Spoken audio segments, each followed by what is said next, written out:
I know.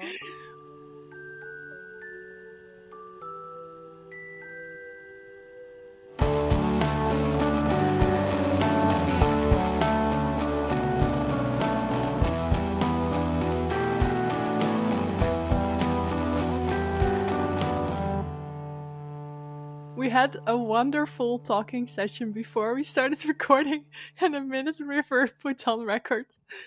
We just started laughing. Because I can't remember how to do the intro. It's been a while. It's been a while. Should we just roll with it, or should we try it again? No, I'm gonna do it. Okay. Hi, I'm Liz. And I'm River. Oh, and you're listening.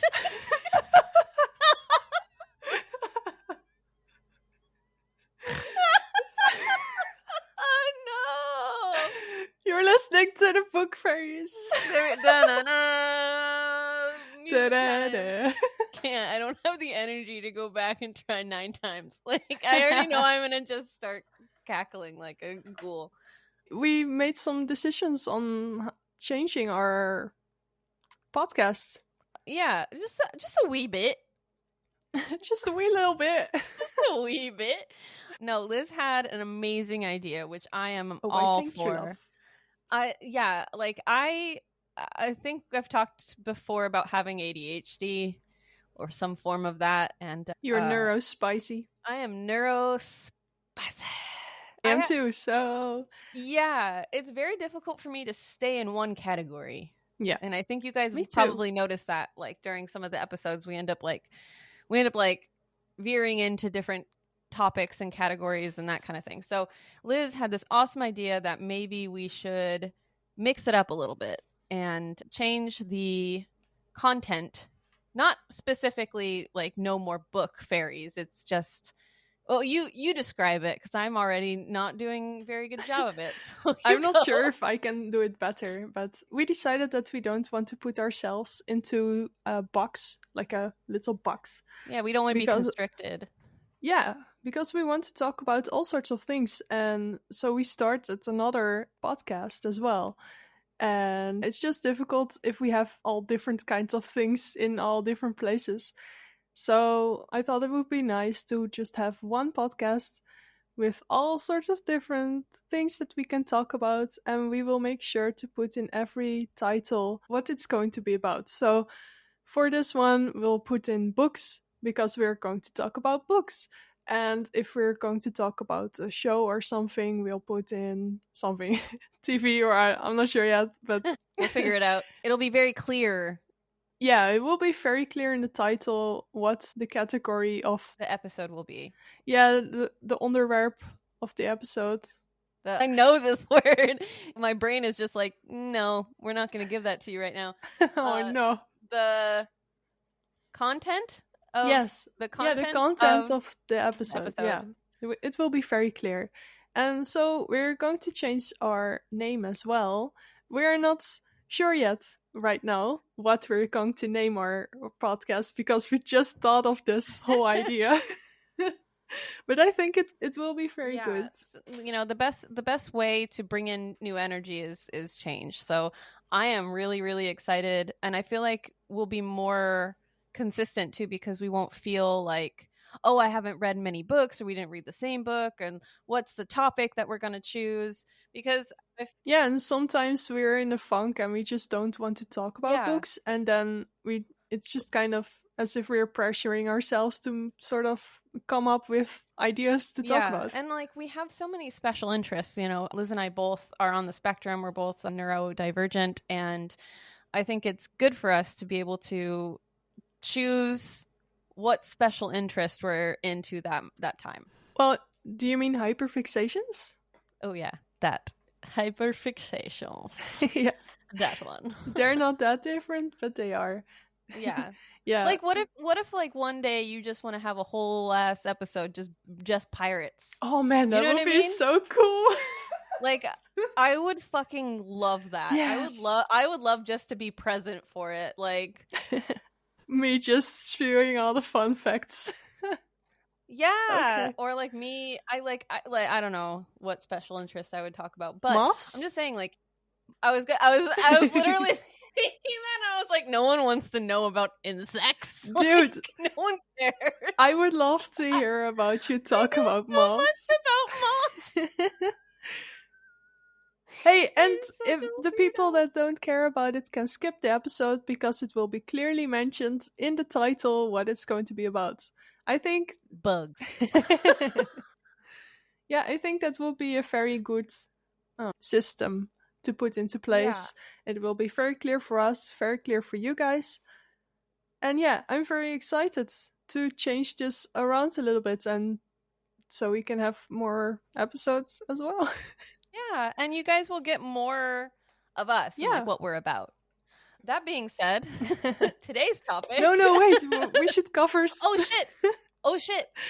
We should also mention that since we started another podcast, we are going to transfer those episodes onto this channel. Those episodes are about the first season of Our Flag Means Death. We're almost. Well, I mean, we're not almost. We've done 6 episodes. Yeah, one is pending because I have to edit it, and that's I been can't an blame issue. you because I was a mess in that one. It's not even you though, dude. It's me. Like I know that's gonna be like an easy episode to edit. Like I know it. It's just that my life. What is my life? You have some time because if we're going to post an episode per week, we're set for a while. Yeah, exactly. No, I definitely agree. We just spam everybody with the episodes from that. And then we'll have some time to like actually edit. No, I definitely agree with you on that. Yeah, so beware, there will be some episodes coming where we introduce ourselves with the rewind ghouls. And so just so you know, that is why. Oh, I'm into it. I'm super into this. Yes. Wait, is it now the topic time? I don't know. I don't have anything else to say, so yeah. All right, 9 minutes in, the topic. Hell yeah. The topic of the day. So I kind of like wanted to talk about archetypes in books, and I had no fucking clue that there's actually 12 archetypes. Yeah, so welcome to the 12 archetypes of the books. The barracks. Yeah, I don't know, that came out weird. I haven't read them yet because River sent them to me literally not even half an hour ago. Yeah, no, this is the thing. When you think about character archetypes in books, it's very simple. You think hero, villain, love interest, comic relief, maybe a mentor. You don't really get too deep into it until you deep dive. When I was like, oh, we're gonna do this, and I was like 12 archetypes until it's hyperfixation time. Yeah. Literally though. I was like, this is really interesting. And like I was sitting there with my wife, and we were talking, and I kept asking her if she like knew anything about like specific villain traits or specific hero traits, and it started to get really complicated because characters are complicated. They're complex. They're complex. And that's how it's supposed to be. If they're good, then they are. Yeah. That means that they're good characters. So these are I didn't even know this. I had no idea there were so many different ones. So I sent Liz a thing that says character archetypes. I think these are the 12s. The 12s. The 12 common character archetypes. You go. You read. Oh, which one should I do then? The first one, or does it matter? No, it does not matter. Well, you do one and I do one and then you do one. Okay, sure. All right, so we'll just go in a list, but it's probably not that deep. Yeah. It's probably not in a certain direction. Yeah. Or how do you say? Oh, fucking English, man. Okay. God damn, this second language that I have to know to talk to people. Life is so hard. No. Oh my gosh, my daughter and we came up with, I'm sorry. Tangent ahead. Autism brain, but my daughter and I were talking in like a made up language. Like we got really into it, and she was like, my Largan is Hargan. And I was like, what? And she's like, my life is hard. That's what it means. And I was like, oh. And then I just started saying it. Largan is Hargan. And so now whenever I think about how life is hard, that just pops up into my head. Anyways. Yeah, good to know. You're like, cool story, bro. That's a very interesting idea. There's something that we say in Dutch if people say something but it's very long. And you say... It's unrelated though, because this was interesting. No, it wasn't. Just tell me what it was. No. Dus you just say goed verhaal, lekker kort. Which means good story, it's very short. Yeah. Nice and short, yes. Good story, nice and short. It's they're being sarcastic as fuck. Yeah, but I've just come to say it as serious. So when people just say something, I will say that. And then sometimes they're like, oh man, I'm sorry, it sucked. And I was like, no, it was fun. No, Don't but worry. See, another divergent thing, like our humor is different. Anyway, I think there's a high chance that next episode we are going to talk about autism. I feel so like, beware. Yeah, you guys just I don't know, mark your calendars or something. I feel it. I feel it in the air. Go. All right, yes. The warrior. It's the man with a plan, armed with a particular set of skills and the sheer force of their will. The hero will conquer the enemy and carry the day. This incredibly competent character will usually suffer a crisis of confidence at their lowest ebb, which they must overcome if they are to rise once more. Strengths. Courage, strength, physical or mental, and ability. Weaknesses. Overconfidence, ego. Desires to save the day and prove their worth. Yep. So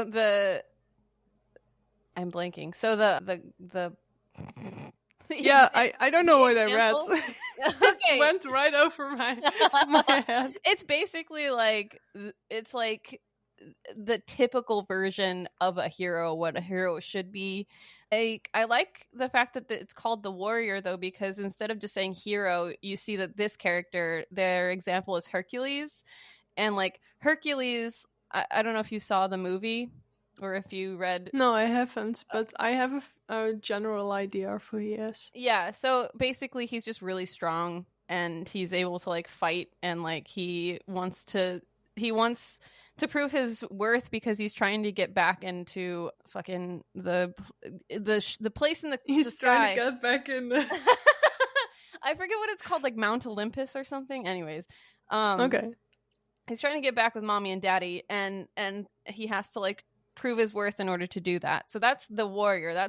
So instead of just saying hero, with this one they're really like saying that his skills are sheer force and will.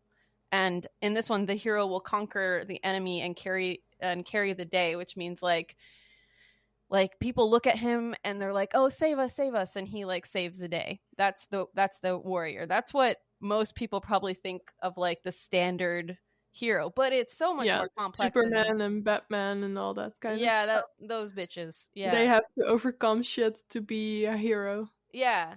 Okay, so the next one is the child. Also, we should post these on our Instagram. So if you are listening to this, you can go to our Instagram, which will be a different name, I think, after. So just look in the show notes and you'll find it. Yeah, look in the show notes. Okay, the child. Innocence is lost and children grow up. That's the entropy. Entropy, I guess. Yeah. And the only way this story goes, the archetype usually follows a young or naive character who sees the world through rose-tinted glasses until reality comes knocking. That's not to say that they end the story as jaded husks of their former selves. They will learn a lesson or two about the world around them. So their strengths are optimism, enthusiasm, and imagination. Their weaknesses are naivety, physical powerlessness. Desires are to be happy or happier. And this was interesting. Like they gave Dorothy as an example, and I was trying to think of other characters that kind of have this, like, because Dorothy is essentially like the main character, right? Have you seen? No, I haven't, but I know the general story again. Yeah. Okay. So she's the main character. I don't necessarily know if like she has like I guess she does have hero qualities because she's very selfless. Like it's the Wizard of Oz story. Like she goes and she's helping all these different characters while she's trying to get home herself. She's walking the Yellow Brick Road and she meets the Scarecrow, and then she meets the Tin Man, and then she meets the Lion, and each one of them needs something. And so she's like, come with me, you know, that kind of thing. And I'm trying to think of another character that's Kiki from... It just came into my Kiki's Delivery Service. Yeah. I feel like when perfect. you were explaining it, I had her in my mind. Yeah, no, and that's the thing. Like, that's perfect example. Kiki from Kiki's Delivery Service. She is 100% the child hero. Like, she's the main character. She has a lot of optimism. She doesn't let like things get her down. Like, she just keeps pushing. She does things for other people. Like she's very caring in that way. So yeah, Kiki. That's that one. Nice. Yeah. Okay, nice. Your turn. I just got too excited. The next one is the orphan. The dream of being plucked from obscurity and elevated to prominence is a fantasy nearly everybody's had at some point in their lives. That's one of the reasons why orphans are in such high demand as protagonists. Mm-hmm. They've got the most to gain from good fortune. They don't need to be literal orphans, but in most cases, these characters are in search of a new family. Mm-hmm. And family is put in with quotes. Yeah. So, quote unquote family.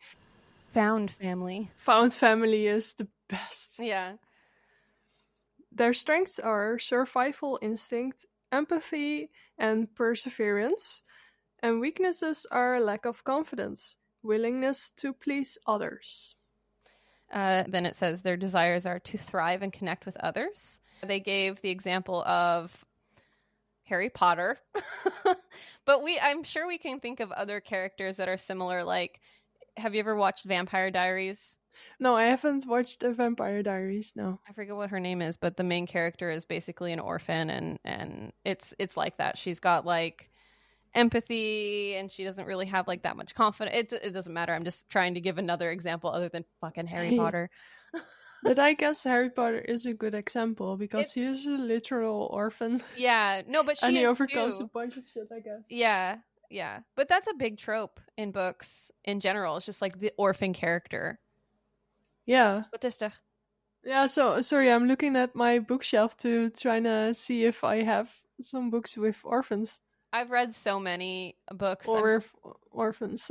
Yeah, like my character is essentially like in my book, like she becomes kind of an orphan. Like she still has people in her life, like, but she has to go through shit alone. Yeah, she has to go through a lot of shit alone. She finds a new family, quote unquote, and hell yeah, found family. Yeah, she's not really an orphan, but she has those same kind of qualities. And that's what I mean by like characters can be very complex.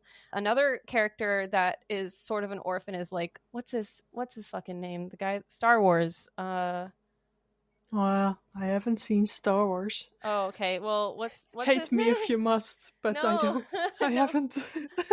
every Star Wars fan is like, "Come on, you idiot! What's his name?" Luke? No, not Luke. Well, no, Luke. No, Leia. Luke and Leia are both orphans. Yeah, but their father is also an orphan. He ends up living with his aunt and uncle, and he. I don't think you mean Darth Vader, right? It is Darth Vader. Yeah.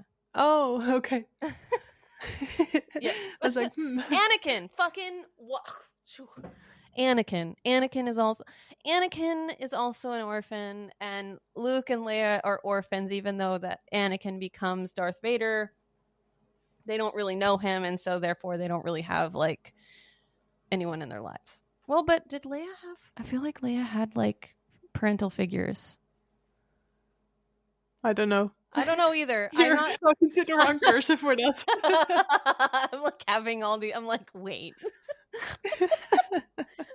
I know I'm pissing off so many Star Wars fans too. They're probably like, "You fucking idiot." Sorry, guys. Anyways, anywho, let's get back to Yeah, let's talk about the fourth one. Okay, number 4, the creator. For this kind of character, nothing is more important than the need to make something. In many stories, a creator will be an artist of some sort, willing to sacrifice their own well-being and relationships in the pursuit of this greater abstract goal. Because of their single-minded vision, creators often pay the greatest personal price. Their strengths are creativity, drive, the ability to execute their vision. Their weaknesses are personal sacrifice, perfectionism, egotism, and then their desires are to create something of value to cement their legacy. This is, I'm going to say this is the one I definitely relate the most to. Yeah, I was like, wait, are they talking about my character Ben? No, but doesn't that make sense though? I'm like, I am. It does make so much sense. It's so funny because I recently started thinking about my book a lot again because I want to start writing again. Same. And I was thinking maybe he and Oliver should have some sort of difficulty because he is a lot into that painting and busy with himself because he is in an art block. And that makes so much sense. I should go that route. Okay. Definitely go that route. So, okay, so you're thinking of your character Ben, who is an artist. The example they gave is Geppetto. All right. Okay, yeah. Your turn. Number 5, the caregiver. Selflessness is the defining attribute of this character type. They might be a parent or spouse or best friend, whoever they are. They'll do anything to protect their child, ward, lover, or best bud. It's quite rare for the caregiver to take center stage, but such is the nature of one so selfless. Their strengths are generosity and selflessness, and their weaknesses are also selflessness. And they are open to exploitation, and their desires are to protect and help others. I love the example they gave of Samwise Gamgee. Samwise from Lord of the Rings. Lord of the Rings. He's honestly 100% like such a good side character, like best friend. Like he is so selfless. Like he just cares so much about Frodo, and this describes him to a T. And then they also the other one that they gave an example of is Eva from We Need to Talk About Kevin. Eva?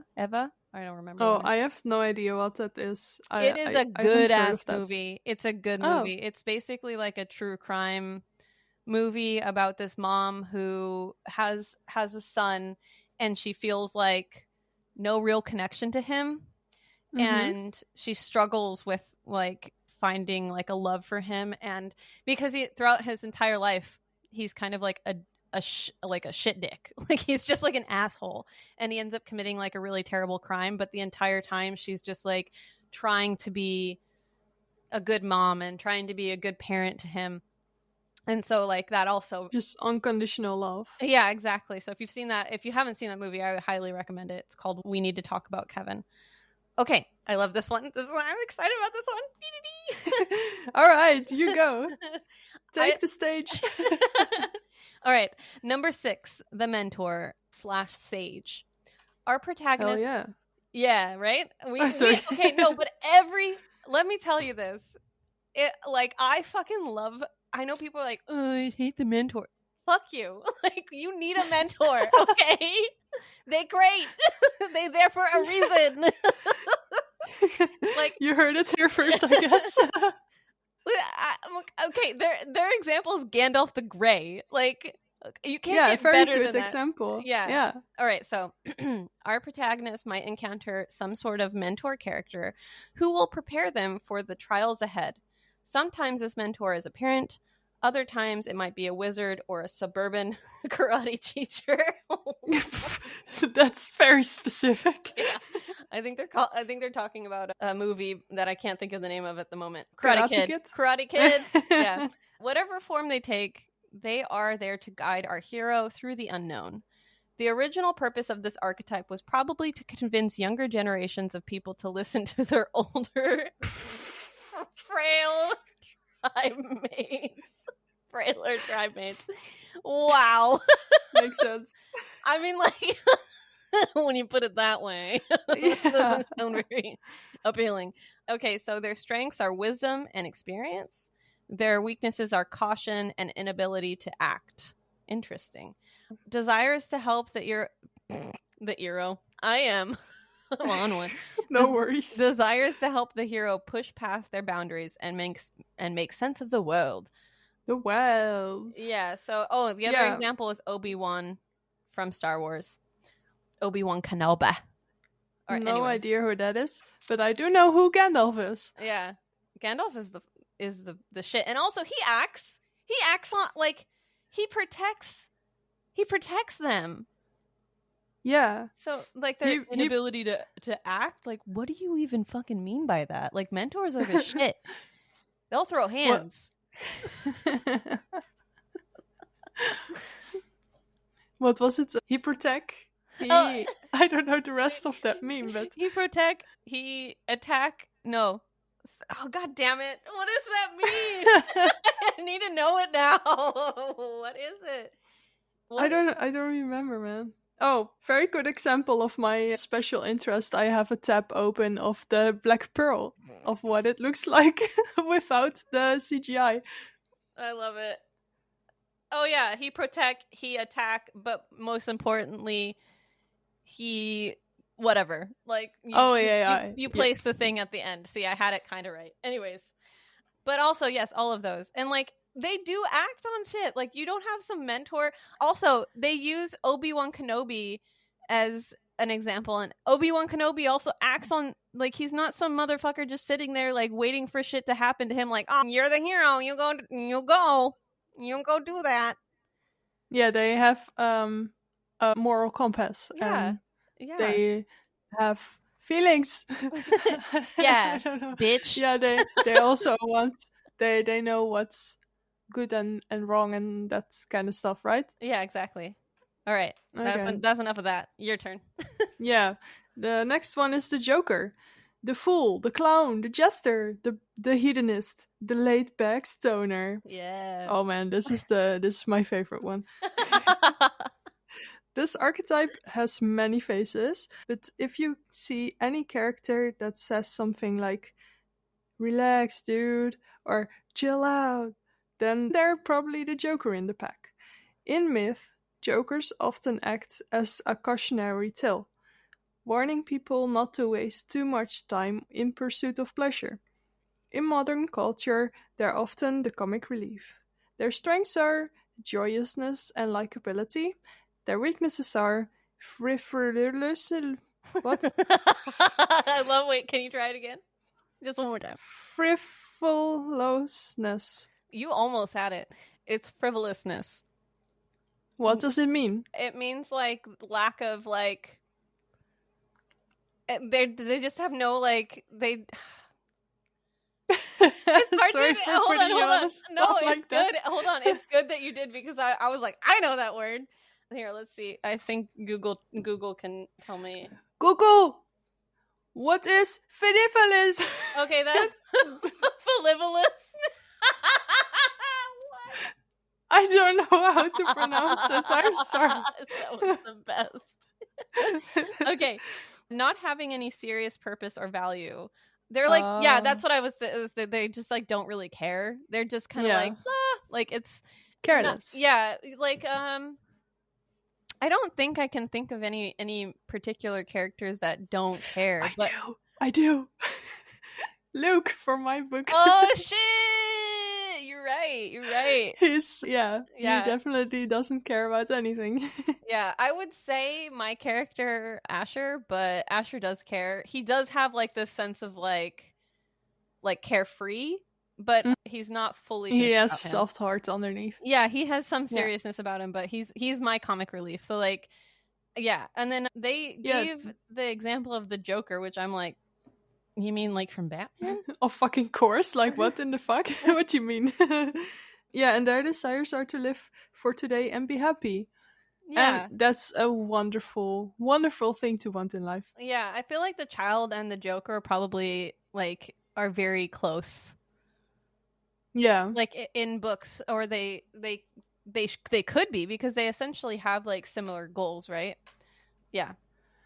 Okay, number 8, the magician. The aspiring masters of Ooh. I know. I know. I love who they give an example of for this. Yeah, so the aspiring masters of the universe, driven by their inquisitive nature, magicians seek enlightenment. But unlike the sages and the mentors, they also want to impose their will on the world around them. These classic fantasy characters can easily impress others, even if they are not literal wizards. Their abilities are beyond the comprehension of mere mortals. Now, just ending on that, their example is fucking Sherlock Holmes. Yeah, what the fuck? But like, let me just like reiterate, their example is Sherlock Holmes, who is a man, but he literally thinks that he is more than man. Oh, yeah, that's very true. He thinks he's better. Yeah, but I love that. I love that they gave. Yeah.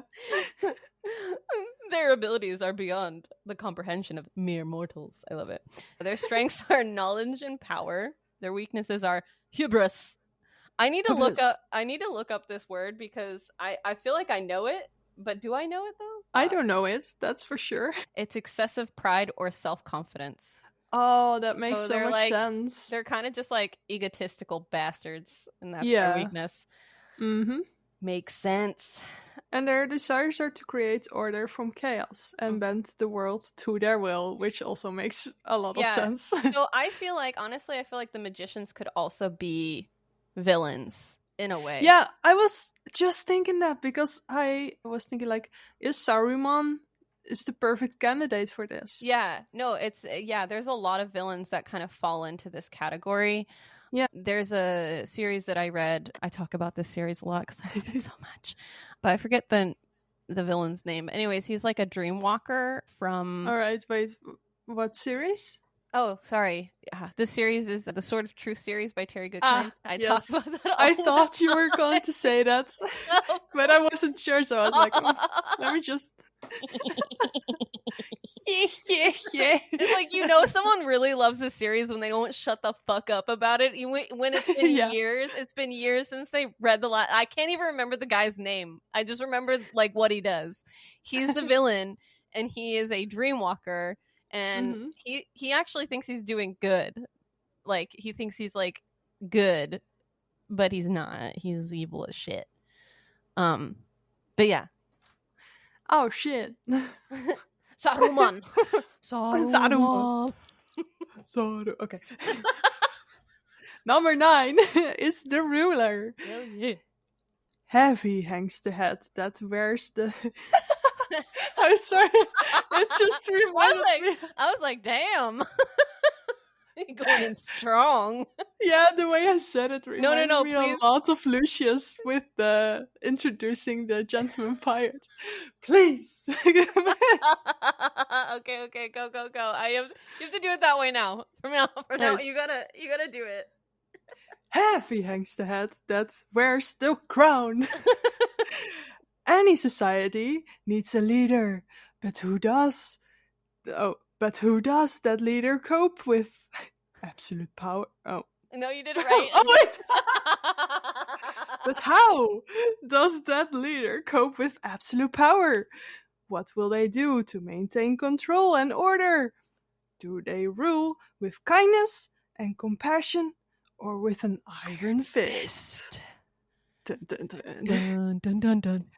Their strengths are leadership, charisma, and power. And their weaknesses are inability to delegate and suspicion.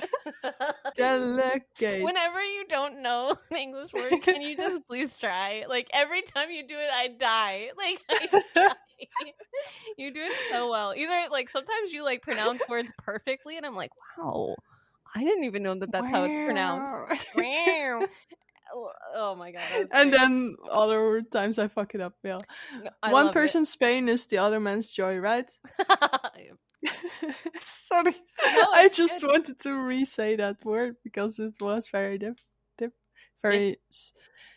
very stupid of me how I said it. No, I loved and I it. think it will suck to explain it, Okay. to edit. Okay. No, it's fine. You don't have to worry about that. I don't want to edit that. I want to keep it. Oh no. Yes. Well, do you want to tell us what their desires are? Or did you already do that? Oh, I think I did. Anyway, if I didn't, their desires are control and to hold on to power. Okay, and then the example they give is King Arthur. King Arthur. The ruler. Yeah. You know, And another example is Macbeth. Did you know that it's not a suspicion, how do you say that? A superstition under theater people that if you are in a theater, you can't say that word, Macbeth, because it will lead to death, injury, and just misfortune. I did not know that. That's pretty cool. I kind of love that. Yeah, kind of haunted. Yeah, I also love that they give Miranda from The Devil Wears Prada and Mr. Burns. Oh, you know who yes, I thought that of? makes sense. Yeah. Have you watched the show The Great? Yes, I have. Okay, fucking Peter.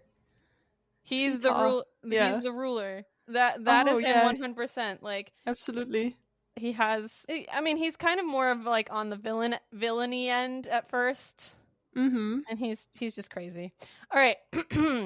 Number 10, the rebel. Woo! A rebel is mad as hell, and they're not going to take it anymore. In the face of you. Sorry, I don't know why I started. No, it was fun. Keep going. In the face of an unjust society. Sorry. That was exactly like Lucius again. I know. I think it rubbed off. They are the ones with the will to overthrow the status quo. Whoa. That rhymed. Yeah. A rebel might be a charismatic leader, but they also might work in secret. They can be a freedom fighter or a rock musician or the girl in chemistry Wonderful. Chemistry class with the purple highlights in her hair. Is this some of these are so specific. Like, who the fuck? Yeah, like, who hurt you? No. What's no, right though? This person has like these very Wait, let me go to the examples, because maybe just like Karate Kid, it's just a character that they thought of. No, I don't know. Yeah, me either. Their strengths are resourcefulness and perseverance. Their weaknesses are small in power, status, and resources. And their desires are to change the world. My character, Vera, is a rebel. Yeah. Mm-hmm. And your character, not Joan. Yes. Okay. Joan. Yeah. Ah! You're correct. Your character, Joan, is the rebel. Yes. I'm glad I got it right. I was like, shit, it's been a bit since I've read anything, and I'm like, oh shit. But yeah, they gave the example of Katniss Everdeen from the Hunger Games series, and I don't really see that though, but I might be wrong. I don't know. I think like she kind of is a rebel, but like I think that I feel like the people around her are more rebellish than she is. I feel like she just kind of like lets things happen, and then like the characters around her change things. For example, like the guy that made all of her dresses, he was the one that started like the whole thing, like the girl on fire, because of the dress that he made her and stuff. Okay, I've seen it, but not that recent and not that into it. So I don't really have an idea what you're talking about. It's like, sure, man, sure. That's probably how it happened, but I can't really... I can't say amen to that. That's okay. Ferris Bueller from Ferris Bueller's Day Out. Have you watched that one? That's like a super, I think that's an 80s movie. Yeah, it's really good. You should watch it. It's like a classic. All right, your turn. All right. Well, the next one is the lover. Just like Meatloaf. What? I actually don't understand that reference at all. But okay. No, that makes no sense at all. Alright, I'll just go with it, but beware, I don't know what it's about either, so... Alright, just like Meatloaf, this archetype will do anything for love. They might be a prince, a pauper... What is that? A pauper? And a pop... Oh, wait. Okay, they may buy... So they might be a prince, a popper, pop star, or Sandra from HR. Oh, Whoever from they are. HR. Oh, sorry. HR is like in a company. They're just trying to make a joke, and I love human resources. Yeah. Oh. They're trying to make a joke. Oh. And I just love that you were just like, HR. It went right over my head. HR. So that was Dutch spelling. I'm sorry. No, I loved it. Alright. Whoever they are, they have love in their lives, and it makes them more driven and devoted than you can imagine. The downside of this passion is that they're often willing to sacrifice everything for the ones that they love, which can be a one-way ticket to tragedy. Their strengths are devotion and passion, and their weaknesses are willingness to sacrifice identity, life, and liberty. And their desires are being in a relationship. This is so lame. Fuck this character. This character's so lame. And I love that they give... you go ahead. You tell them what the... Dump it into the trash. Oh, the example is Romeo and Juliet. And Edward for Twilight. That's why I was like, yep. I didn't even say that before. They can go ahead and also put Jacob in there, because that bitch was on it. As soon as Bella had her kid, he was like, for me? I feel like this... Is that for me? What a wonderful package you just dropped there. I feel like Jacob fits a lot better than Edward. No, though. they both do. Riznisme? Ravioli.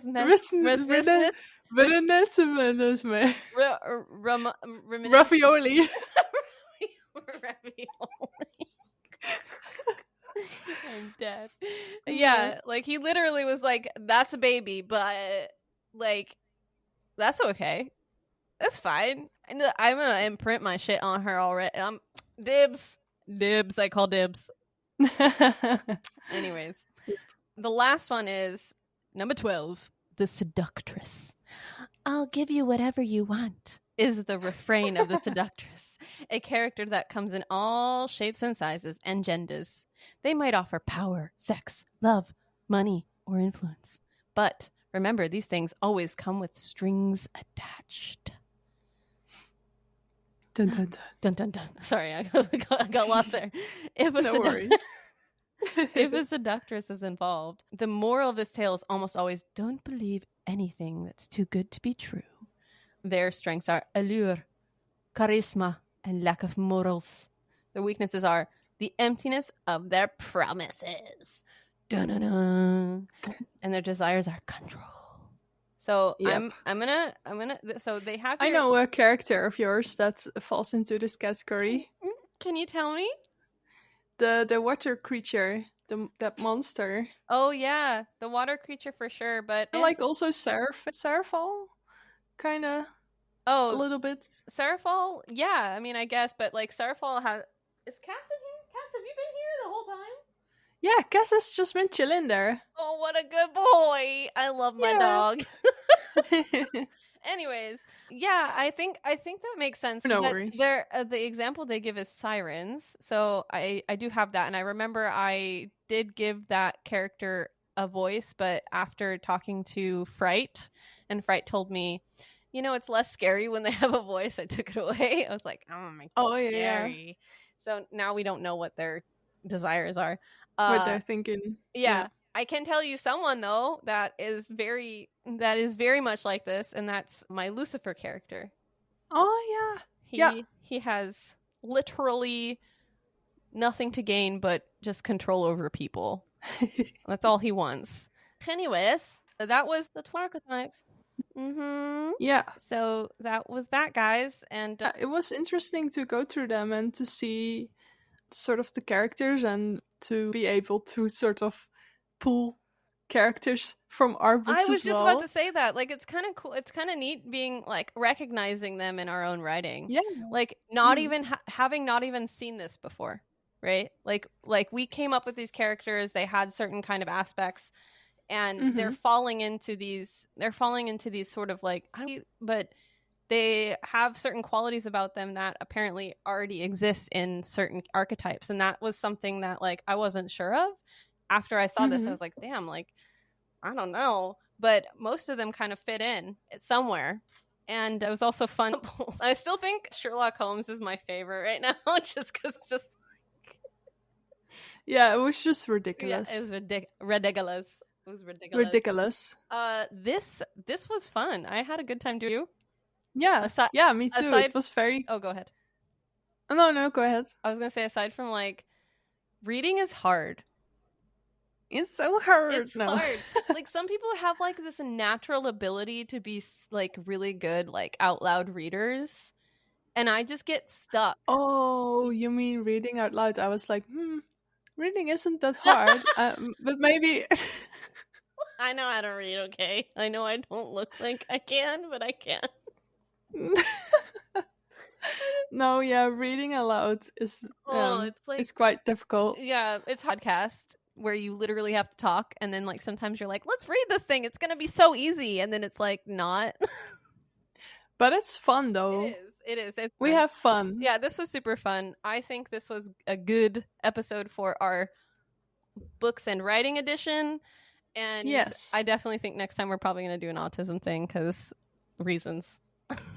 Yeah, and next time we'll also have our new name. So I'm very excited for that. Yeah, and yeah, like you said, River, we'll probably do an autism episode the next one. So yeah, you can look out for that, and we'll also have a new sort of intro music. So don't be scared. It's us still. Don't worry. Don't let the music scare you with awesomeness, because it's a fucking cool song. You guys are going to love it. It's going to be amazing. It's very Liz vibes.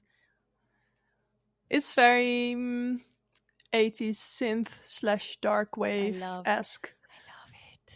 Yeah, it's by Bat Audio, and I really love what they do. So, yeah. All right, guys, thank you so much for listening. Liz and I are probably going to get off, and then sounded wrong. Liz and I are probably going to end the episode.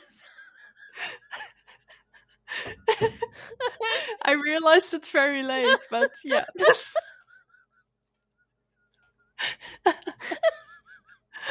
We are just going to end this episode. It was very fun hanging out with you again, and thank you for listening, and we will see you in our next one.